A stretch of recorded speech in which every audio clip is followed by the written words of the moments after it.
សួស្តីបងប្អូនទាំងអស់គ្នាសុខសប្បាយជាទេថ្ងៃនេះសង្ឃឹមថាបងប្អូនសុខសប្បាយធម្មតាថ្ងៃនេះខ្ញុំមកពី channel How Plus App ខ្ញុំសូមបង្ហាញអំពីរបៀបបង្កើត channel ផ្សេងនៅក្នុង account YouTube របស់បងប្អូនអញ្ចឹងកាលណាបងប្អូនមាន account នៅក្នុង YouTube គឺបងប្អូនអាចបង្កើត channel ផ្សេងដូចជាពេលខ្លះបងប្អូនអាចបង្កើត channel មួយដែលនិយាយអំពី game អីមួយអញ្ចឹងមកគឺបងប្អូនបង្កើត channel សម្រាប់តែ upload video game ហើយបងប្អូនអាចបង្កើត channel ផ្សេងទៀតដែលបងប្អូននិយាយអំពីកីឡាផ្សេងឬក៏និយាយអំពីការដើរកម្សាន្តនៃផ្សេងអញ្ចឹងបងប្អូនអាចដាក់ channel ផ្សេងកុំជៀសវាងការច្បោកច្បល់បាទអញ្ចឹងជំហានទី1បើសិនបងប្អូនមាន account រួចស្រេចហើយក៏នឹងចូលទៅ YouTube ទៅហើយបើសិនបងប្អូនអត់មាន account YouTube ទេគឺបងប្អូនត្រូវបង្កើត account មួយសិនគឺបងប្អូនបង្កើត account Google កាលណាបងប្អូនមាន account Google បងប្អូន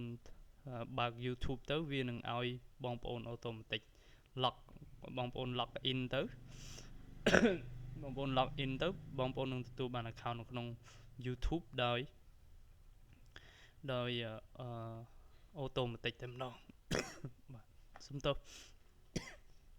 អញ្ចឹងឥឡូវខ្ញុំចូលមក account YouTube របស់ខ្ញុំហើយបន្ទាប់មកអ្វីដែលខ្ញុំត្រូវធ្វើខ្ញុំចង់បញ្ជាក់ថាទីនេះខ្ញុំមានតែមានន័យថាមានតែ channel មួយឯងគឺ channel ចម្រុងចម្រើននេះអញ្ចឹងខ្ញុំចង់បន្ថែម channel ប្រហែលជា 2-3 ទៀតដែលនិយាយអំពី topic ខុសៗគ្នាអញ្ចឹងកន្លែងដែលយើងត្រូវធ្វើគឺចុចទៅលើរូបនេះរូប profile របស់យើងហ្នឹងបន្ទាប់មកបងប្អូននឹងឃើញផ្ទាំងនេះបន្ទាប់ឃើញផ្ទាំងនេះបងប្អូនចុចទៅលើសញ្ញាកម្មខ្ចៅនេះចុចទៅលើនឹងទៅវានឹងលោតផ្ទាំងនេះឲ្យបងប្អូនហើយអញ្ចឹងមកដល់ overview ជាងកន្លែង overview បងប្អូនមើលមកខាងក្រោមនេះគឺឃើញមានពាក្យថា create a new channel បាទចឹងបងប្អូនចុចទៅលើ create new channel មក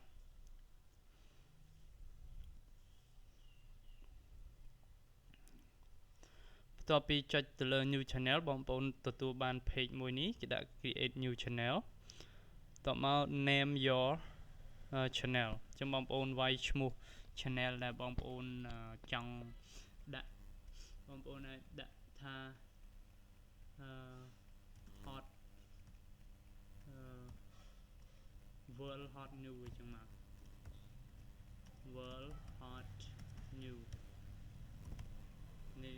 យើងចង់និយាយពីព័ត៌មានពិភពលោកអញ្ចឹងដាក់ world hot new អញ្ចឹងមកអញ្ចឹងបងប្អូនអាចដាក់ឈ្មោះអាស្រ័យទៅលើអ្វីដែលបងប្អូនចង់បង្ហាញនៅក្នុង channel ហ្នឹង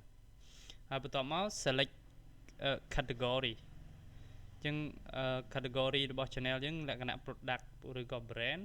លក្ខណៈជាក្រុមហ៊ុន institute ឬក៏ជាស្ថានឬក៏អង្គការផ្សេង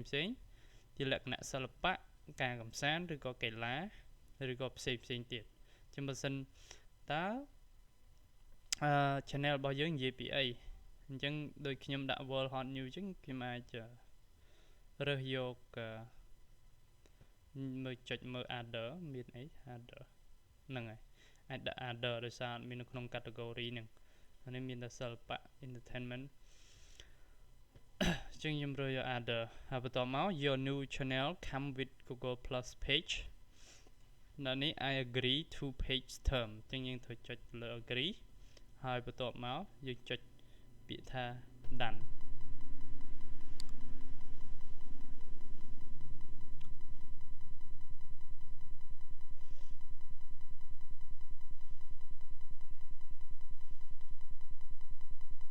បាទ internet វានឹងដើរ slow បន្តិច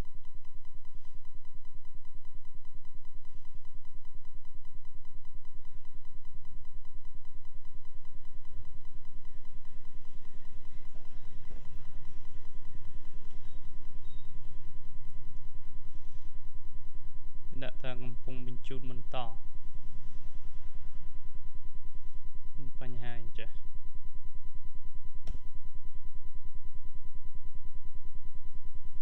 ហើយជាដាច់អ៊ីនធឺណិតខ្ញុំ back មកវិញខ្ញុំរើសសារថ្មីហើយខ្ញុំចុច done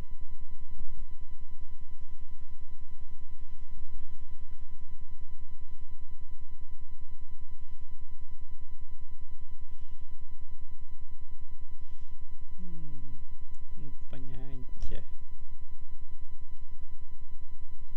redirecting invalid request ហើយជាអ៊ីនធឺណិតលែងដើរមកទៅអ៊ីនធឺណិតនៅទេដាក់ hot world hot new ម្ដងទៀត other agree តមក done ចាំមើលដាក់អត់សារហ្នឹងនៅចេញពាក្យ redirect ទៀតហើយ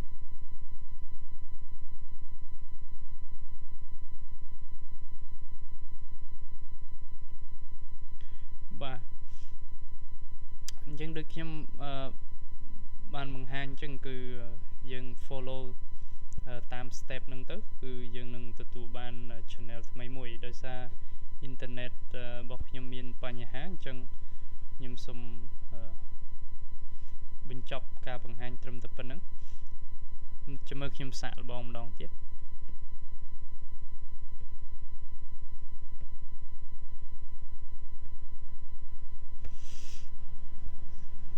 បងម្ដងទៀត redirect ទៀតហ่า redirect អ៊ីនធឺណិតនៅដើរធម្មតា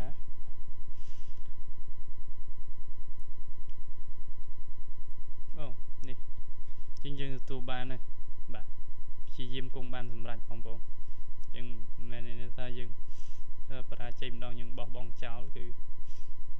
យើងមិនទទួលបានជោគជ័យអញ្ចឹងព្យាយាម3ដងបានហើយបាទអញ្ចឹងយើងបាន channel ថ្មីមួយហើយបងប្អូនចុចទៅលើនេះវានឹងមានជំរើស channel ឲ្យយើងអញ្ចឹងយើងមាន channel 2 channel world hot new មួយ channel ចម្រុងចម្រើនមួយបាទហើយក្នុង channel របស់យើងអាចដាក់រូបផ្សេងបានយើងអាចបន្ថែមរូបភាពទៅលើ channel របស់យើងហ្នឹងហើយយើងupload ចូលអញ្ចឹងនៅពេលយើង upload វីដេអូចូលវាចូល channel មួយនេះបើសិនជាយើងចង់ផ្លាស់ប្ដូរទៅ channel ចម្រុងចម្រើនវិញចុចទៅលើចម្រុងចម្រើនកន្លែងនេះទៅវាទៅ channel នោះវិញអញ្ចឹងនៅពេលបងប្អូន upload វីដេអូជៀសវាងការប្រយ័ត្នតែបងប្អូនច្រឡំរូបភាព channel មួយនេះ upload ចង់ចូល channel មួយនោះអញ្ចឹងកាលណានៅនេះរូបភាពមួយណា upload វីដេអូទៅចូលក្នុង channel មួយហ្នឹងហើយបាទអញ្ចឹងមុននឹងយើង upload វីដេអូយើងចង់ upload ចូល World Hot New យើងត្រូវដូរកន្លែងនេះទៅ World Hot New សិនចាំ upload វីដេអូបាទអញ្ចឹងយើងឃើញថាការបង្ហាញរបស់ខ្ញុំសូមបញ្ចប់ត្រឹមប៉ុណ្ណឹងអរគុណច្រើនចំពោះការគាំទ្រសូមជួយចុចប៊ូតុង Subscribe បើសិនបងប្អូនមិនទាន់បាន Subscribe ទៅលើ Channel How Plus Help របស់ខ្ញុំដើម្បីទទួលបានវីដេអូថ្មីៗបង្ហាញអំពីបច្ចេកទេសងាយៗទៅលើប្រព័ន្ធបណ្ដាញសង្គមឬក៏តាក់ទងទៅនឹងបច្ចេកទេសកុំព្យូទ័រផ្សេងៗហើយសូមជួយ comment បើសិនជាបងប្អូនមានសំណួរចង់សួរឬក៏មានមតិកែលម្អទៅលើវីដេអូដែលខ្ញុំបង្កើតមកអរគុណច្រើនចំពោះការតាមដានទស្សនាសូមជូនពរបងប្អូនមានសុខភាពល្អទាំងអស់គ្នាជម្រាបលា